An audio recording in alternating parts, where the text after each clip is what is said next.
fanavaozana maharitra ho an'ny ranomasimbe. Io no loha hevitra entina ankalazana ny andro maneran-tany ho an'ny ranomasimbe, ankalazaina ny valo jiona. Amin'ny mahanosy an'i Madagasikara dia mankalaza izany ihany koa isika amin'ny alalan'ny fanentanana ny malagasy ny mahazava-dehibe ny ranomasina amin'ny fiainana. Tafiditra anatin'ny vinany fitondram-panjakana ny fampiasana ny ranomasina mba haharitra. Amin'ny mahanosy ny Madagasikara dia mankalaza an'izany andro malaza izany isika eto Madagasikara. Tsara ho marina fa noho ny amena ara-pahasalamana dia tsy afaka anao hetsika goavana isika ho fanamarinana zany andro izany, fa amin'ny alalan'ity tafa amintsika mivantana ty no anamariantsika fa mankalaza izany isika eto Madagasikara. Isika ny valo jiona tokoa isan-taona dia mankalaza izany ny firenena rehetrarehetra ao anatin'ny firenena mikambana, indrindrandrindra fa firenena izay manana ny sisin-dranomasina. Ka ireo firenena izay manana sisin-dranomasina maneran-tany mpikambana amin'ny firenena mikambana dia mankalaza ity androandroany ity ho andro natokana ho andro iraisam-pirenena ho an'ny ranomasimbe. Andro anankiray izay anentanana ny mpiarabelona, anentanana ny vahoaka maneran-tany, anentanana ny vahoaka malagasy ny mahazava-dehibe ny ranomasina eto amin'ny fiainantsika. Voalohany aloha mikasika ny rano, maharano ny ranomasina dia natao ampiasaina anaovana famoivoizana io ranomasina io, ary nisy mampiasa izany isika eto Madagasikara mba ho fitaterana io ranomasina io. Anisany ampiasaina koa ny ranomasina noho nyreo harena izay ananantsika ao ambanin'ny ranomasina. Mbola maro tsy sesehena no vokatsoa azontsika amin'ny fampiasana an'io ranomasina sy ny harena ao amin'io.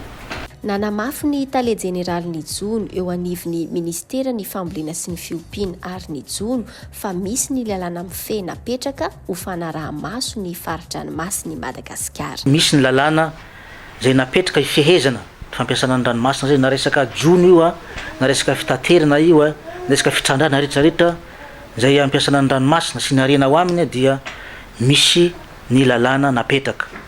Reny lalàna reny dia natao ampiasaina ary natao arahy maso ny fampiarana azy.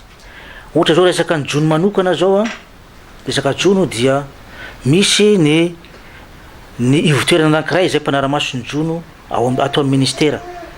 Io ivon-toerana io dia efa manao ny asany ao amin'ny fanaraha-maso, ny fampiarana ny lalàna, ny fanaraha-maso ny asa fanjonoana atao amin'ny faritra-dranomasiny Madagasikara. Zany hoe zany ary mbola anisany tanjon'ny ministera amin'izao zany fanatevenana ny rafitra izay napetraka io mba ho tena voafehy tanteraka ao anatin'ny ara-dalàna ny fampiasana ny ranomasina amin'ny sehatry ny jono zay eto Madagasikara. Maro ny sehatr'asa izay ampiasana ny ranomasina, mety amin'ny toerana anankiray sady anaovana ny jono, anaovana ny fiarovana ny harena voajanahary na ny conservation, anaovana ny resaka fizahan-tany, anaovana ny resaka fitrandrahana ny harena ambanin'ny ranomasina na ny pétrole zany. Reny sehatr'asa reny dia mila fandaminana. Zay ny atao hoe planification spatiale marine. Apetraka tokoa zay mba ahafahana fitondram-panjakana mametraka hoe amin'ny toerana anankiray dia izy amin'reto no laharam-pahamehana. Misy ny sehatr'asa zay afaka miaraka, zany hoe afaka atao amin'ny toerana anankiray voafaritra ny hoe ohatra ny resaka fiarovana dia misy asa fanjonoana manodidina an'izay azo atambatra. Fa misy kosa ny asa izay sy azo atambatra amin'ny toerana anankiray, ohatra zao ny fiarovana sy ny fitrandrahana ny harena ao ambanin'ny ranomasina.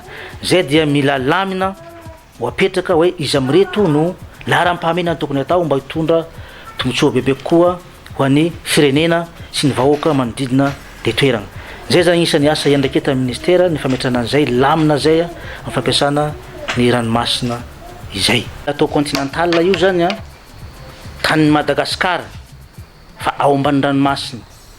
Dia amin'ny tapany atsimo Madagasikara io zany io tany Madagasikara io anatin'ny ranomasina dia miditra lavitra any amin'ny 400 km mankany atsimo dia tanin'ny Madagasikara.